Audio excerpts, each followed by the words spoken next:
తాకట్టులో ఉన్న బంగారాన్ని విడిపించి ఆ రోజున్న మార్కెట్ ధర కట్టి మిగిలిన డబ్బును మీకు అందిస్తుంది కొమ్మూరి గోల్డ్. నమస్తే, మీరు చూస్తున్నారు వి మీడియా. జూన్ 30 తర్వాత వారికి గ్యాస్ కనెక్షన్లు రద్దవుతున్నాయట. కేంద్రం కీలక ఆదేశాలు జారీ చేసింది. అందులో మీరున్నారా లేనది చూసుకోండి. ఎల్పిజి గ్యాస్ సిలిండర్ నుండి పిఎన్జి కనెక్షన్లకు మారేందుకు వినియోగదారులకు ఇచ్చినటువంటి గడువు జూన్ 30తో ముగియనుంది. మార్చిలో ఇరాన్ అలాగే అమెరికా మధ్య యుద్ధం వల్ల పెట్రోల్ అలాగే సహజ వాయువుల మంత్రిత్వం కీలక శాఖ ఆదేశాలను జారీ చేసింది.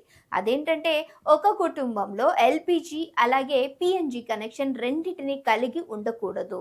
ఇఫ్ ఇన్ కేస్ అలా ఉన్నట్లయితే పైప్ లైన్ మౌలిక సదుపాయాలు అందుబాటులో ఉన్న చోట పిఎన్జిలోకి మారాలి. తమకు ఉన్న ఎల్పిజి గ్యాస్ సిలిండర్ల కనెక్షన్లను సరెండర్ చేయాలి.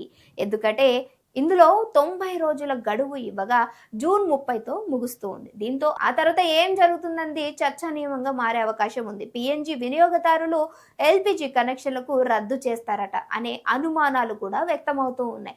ఒకవేళ మీకు కానీ 2 కనెక్షన్ ఉన్నట్లయితే ఒకటి వదిలేయాలన్నట్టు చెప్పుకొస్తున్నారు. ఒక ప్రాంతంలో పిఎన్జి మౌలిక సదుపాయాలు ఉండి గడువు గురించి ఒక కుటుంబానికి తెలియజేసినప్పటికీ వారు మారకపోతే పిఎన్జి గ్యాస్ కనెక్షన్లు నిలిపివేస్తారు అనే అవకాశాలు కూడా ఉన్నట్లు తెలుస్తుంది. ఇప్పటికే పిఎన్జి కనెక్షన్లు కలిగి ఉండి ఇంకా ఎల్పిజి సిలిండర్లు ఉపయోగిస్తున్న వారు వాటిని తిరిగి ఇవ్వాల్సి ఉంటుంది. ఎందుకంటే ఒక కుటుంబం 2 కనెక్షన్లు ఉపయోగించకూడదనే నిబంధన ఉంది. ఒకవేళ పిఎన్జి ఇంకా ఒక ప్రాంతానికి చేరువలేకపోతే అక్కడ పైపుల ద్వారా గ్యాస్ అందుబాటులోకి వచ్చే వరకు ఎల్పిజి కనెక్షన్ ఉపయోగించుకోవచ్చు. దేశవ్యాప్తంగా సుమారు 1,00,000 కుటుంబాలు ఇప్పటికే పిఎన్జిలోకి మారాయి. మార్చి 2026 నుండి 10 లక్షలకు పైగా పిఎన్జి కనెక్షన్లకు సర్టిఫికేషన్ ఇచ్చింది. మరో 3.22 లక్షల కనెక్షన్లు మౌలిక సదుపాయాలు సిద్ధంగా ఉన్నాయి. దీంతో పిఎన్జి కనెక్షన్లు మొత్తం 13.24 లక్షలకు చేరుకుంది. దాదాపు 9.94 లక్షల మంది వినియోగదారులు కొత్త కనెక్షన్ల కోసం నమోదు చేసుకున్నారు. మరి దీనికి ఏమైనా డెడ్ లైన్ ఉందా? ఇక ఎన్ని రోజులు అని అడిగితే గడువు తేదీకి కేవలం కొన్ని రోజులే మిగిలి ఉన్నందున ప్రజలు చివరి నిమిషం వరకు వేచి ఉండవద్దని అధికారులు సూచిస్తూ ఉన్నారు. ముందుగానే జాగ్రత్తలు తీసుకొని ప్రభుత్వ ఆదేశాలు పాటించడం వల్ల వంట గ్యాస్ సరఫరాలో చివరి నిమిషంలో కలిగేటువంటి అంతరాయాలను నివారించవచ్చు. ఇక పైపుల ద్వారా వచ్చే గ్యాస్ కు మరే ప్రక్రియను సులభంగా చేసుకోవచ్చు. తమ ప్రాంతంలో పైపుల ద్వారా గ్యాస్ సేవలు అందుబాటులో ఉన్నప్పటికీ ఇంకా ఎల్పిజి గ్యాస్ సిలిండర్లు ఉపయోగిస్తుంటే జూన్ 30 లోపు దరఖాస్తు చేసుకోవడం ప్రారంభించాలని అధికారులు సూచిస్తున్నారు. లేకపోతే ప్రస్తుతం ఉన్నటువంటి ఎల్పిజి కనెక్షన్ కూడా రద్దు చేసే ఛాన్స్ ఉందట.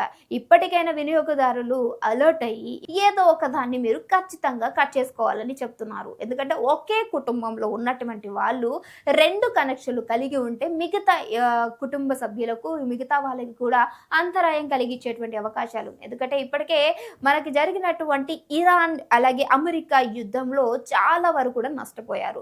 సో ఈ భాగంగానే ఇటు కమర్షియల్స్ కావచ్చు, డొమెస్టిక్ గా పరంగా చూసుకుంటే చాలా వరకు కూడా గ్యాస్ సిలిండర్ల యొక్క ధరలు పెరిగిపోవడం అనేది ఎక్కువైపోయింది. ఇప్పుడు ఎల్పిజి కనెక్షన్ అలాగే పిఎన్జి కనెక్షన్ 2 కూడా ఉపయోగించుకుంటే ఇంకా పక్కని వాళ్ళకి ఇబ్బందికరంగా ఉంటుంది. కాబట్టి ఈ యొక్క 2 కనెక్షన్స్ లో ఏదో ఒక దానికి మీరు డెఫినెట్ గా కనెక్ట్ అయి ఉండాలి. సో పిఎన్జి కనెక్షన్ డెఫినెట్ గా మీరు మీ అందుబాటులో ఉంటే దాన్ని గనక కలిగి ఉన్న వాళ్ళు ఒకవేళ ఎల్పిజి కనెక్షన్ కూడా ఒకవేళ ఉంచుకుంటే దీన్ని ఖచ్చితంగా రద్దు చేయాలి. మీకు ఇచ్చినటువంటి గడియులో మీరు ఇది చేయకపోతే పిఎన్జితో పాటుగా అలాగే ఎల్పిజి గ్యాస్ సిలిండర్ రెండింటిని కూడా కట్ చేసే అవకాశం ఉంది. ఏదైతే మనకి పిఎన్జి కనెక్షన్ వారికి మాత్రమే ఇది వర్తిస్తుంది. సో అలాంటి వారు డెఫినెట్ గా ఒకసారి చెక్ చేసుకోండి.